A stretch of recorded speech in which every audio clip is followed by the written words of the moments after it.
What's up? I'm back with another update video.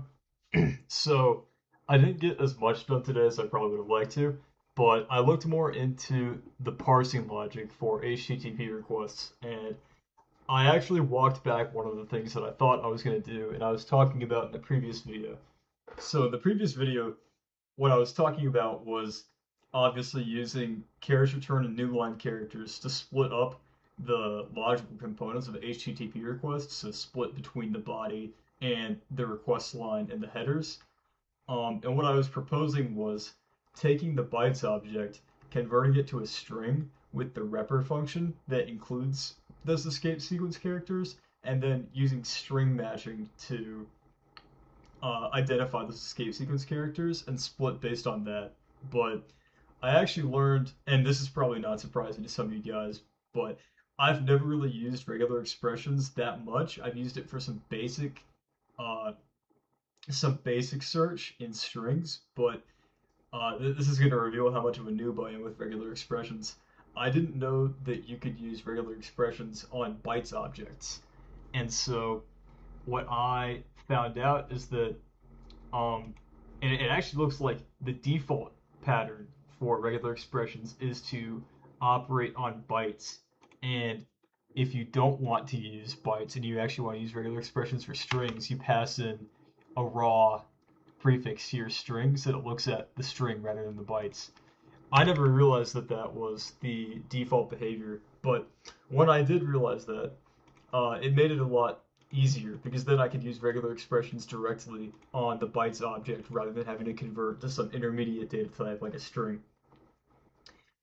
And so another reason why I decided to do this splitting logic based off of the raw bytes that my server is receiving from the HTTP requests is because I've been trying to think more about writing optimal code, both in terms of time and space complexity and just in the design structure overall.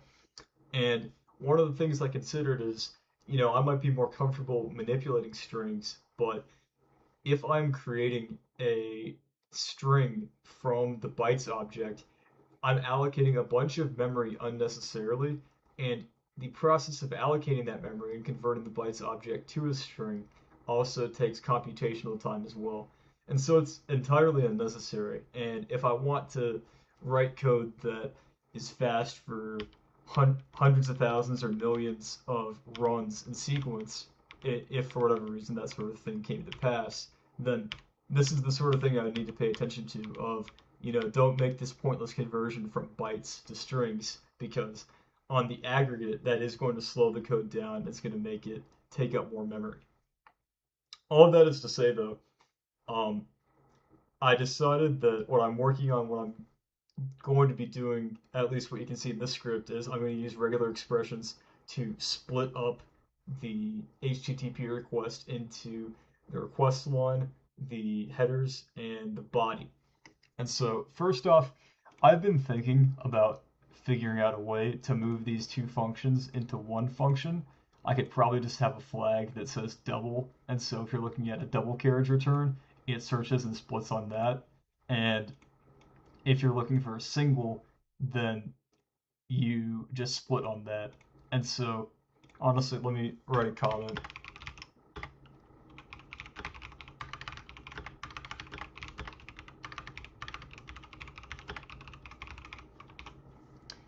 Um, but yeah, I mean these functions are doing almost the same thing, so I should probably just put them into one function and then have a flag that changes the behavior. But let me talk about what they're actually doing. So first off, the headers and the body of a HTTP request are separated by a full blank line. So it's not just the carriage return and new line, but there's a second carriage return and new line that gives you a blank line before the body starts. And so if I want to distinguish the request line and the header line from the body, what I want to look for is a double carriage return line feed within the bytes. And so that's what we're doing is we're using regular expressions to split our bytes object along this bytes literal, I guess is what you would call it probably. Um, and so two things, well actually there's two cases, right? So if it's a HTTP method, such as a get method that doesn't have a body, what this will do is it will return, I believe it will return everything before this double carriage return line feed, and then it'll return a empty bytes object. So actually, we can just test that right now. I don't need to guess. Um, so here, if we do, let's print the return type. So split on body example bytes. And now let's do,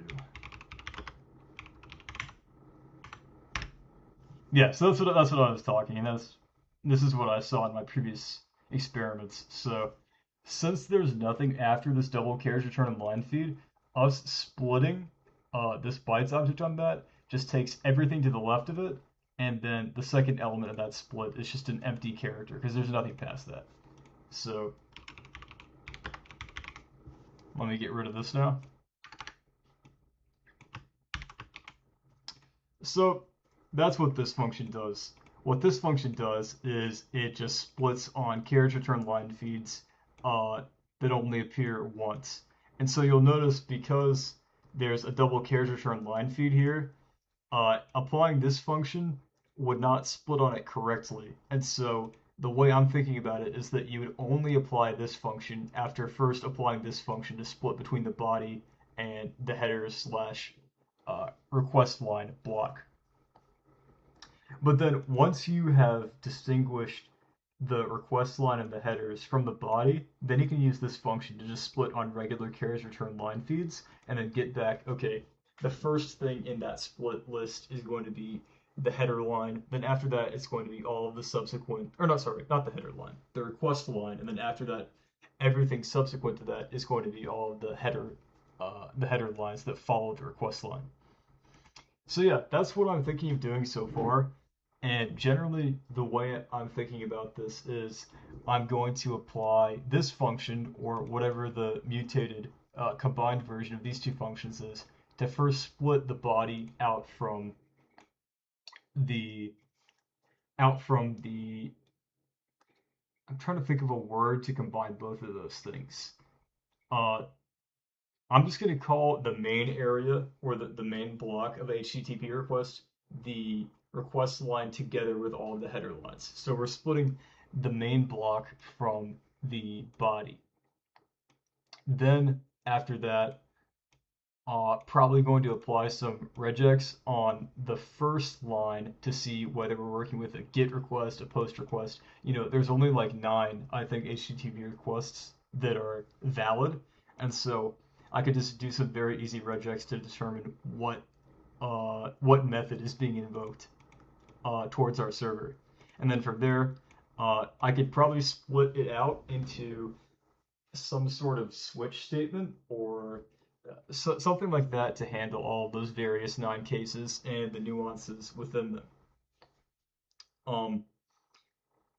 Also, I'll probably need to write some code to handle the various types of data that are present in the body of a HTTP request. So if there's a base64 encoded image, for example, I want to have a method to base64 decode that image and then do something with it. Likewise, if there's JSON data, I need to have code to parse that JSON. There's a bunch of things to consider, and obviously this is a learning experiment, and so I'm not trying to write code for every imaginable edge case, but big things like base64 and PNG byte streams, if that's what you call them, you know, the byte format of a PNG, and JSON, I think my server should be able to parse data in that format, and so that's what I'm going to try to work towards. Anyway, that was a lot of talking about the splitting logic. Let me go over to this other function, or this other file here. So I was trying to think about what's the best way to represent all of the individual the requests that are valid HTTP requests. And what I sort of considered is that, you know, since there's a finite number, I should attribute it to some sort of class, or I should give these values some sort of structure beyond just putting them in like a Python list. And I'm not that familiar with enums, but this seemed like a good chance to apply enums. And from what I can gather, at least for the purpose of what I'm trying to do here, excuse me, I think what I need to do uh, is have some extra validation on top of just these raw strings. And so that's what this enum class provides. Because what we'll do here is essentially, if we look through the bytes that are being provided to this identify request type method, and the first word that's followed by a white space in the request line of those decoded bytes is not a valid one of these options, then we're going to get a value error. And that value error is raised precisely by using the implicit call method of this HTTP requests object.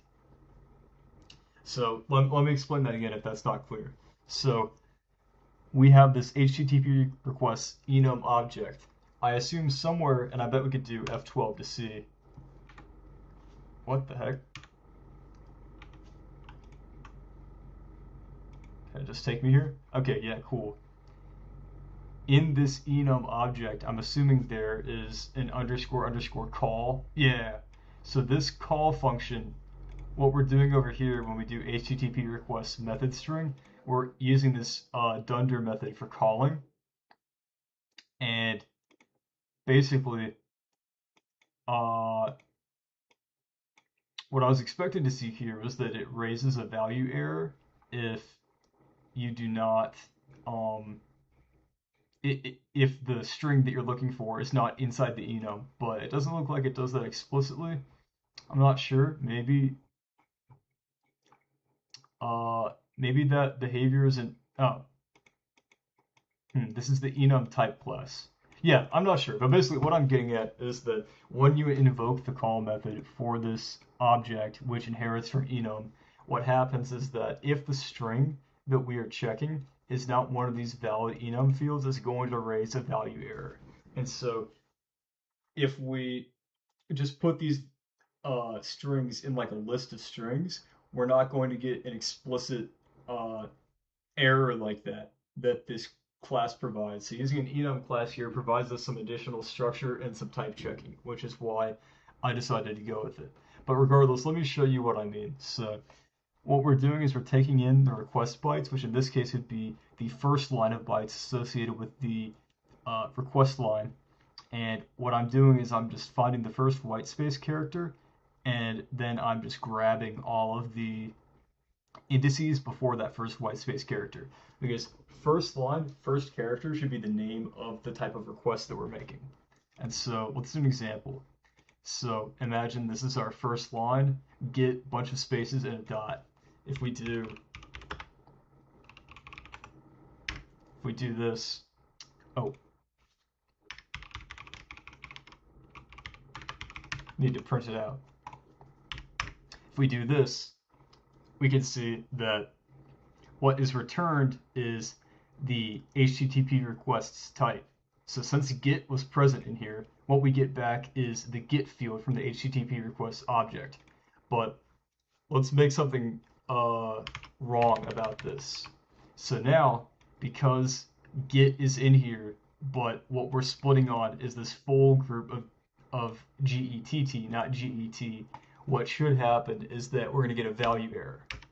Yep, and that's exactly what happens. So GETT is not a valid HTTP requests, and nothing is returned. So that's kind of what I was thinking about here is when we are parsing this HTTP request, we can split the bytes by the first white space on the first line, take that sequence of bytes, and then compare it to this enum, and then we have a little bit of type safety to make sure that the object that we work with downstream is one of these valid methods and is not malformed. And I believe that is most of what I worked on today. So I did some example stuff by looking at applying the split on body and the split on carriage return line feed functions. And so I guess I can just go ahead and demonstrate that real quick. So let's start up the server.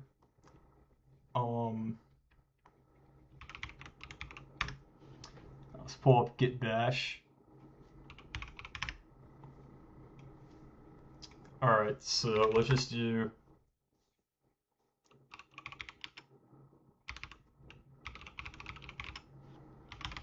So this is just a simple GET request that I'm doing towards the TCP server. So we can see here what we're first doing is we're splitting on the body, and what we get back is um sorry, are we splitting? Oh, I see. We're printing stuff in a different order. So we're splitting between the requests and the headers and the body with a split on body function. And then we're splitting up the individual requests and header lines from the requests and headers uh, subarray of bytes, I suppose is what I would call it. And so what we're seeing here is that we get HTTP 1.1. Next line says the host, which is localhost on port 8080. Next line tells us the user agent, which is the curl tool. And then we've got this final accept line. And we print the body. Obviously, GET requests never have a body, and so this is just an empty byte string. But now let's do a put request, for example.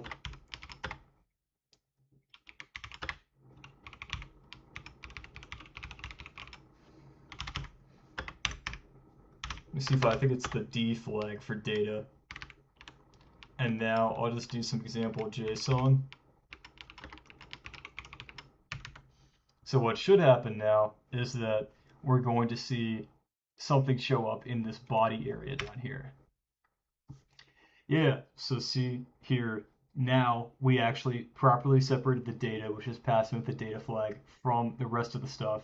It's being displayed here, and then all the other information, including things like the content length and the content type, are all being displayed as they should be with the list of bytes associated with the request line and the headers.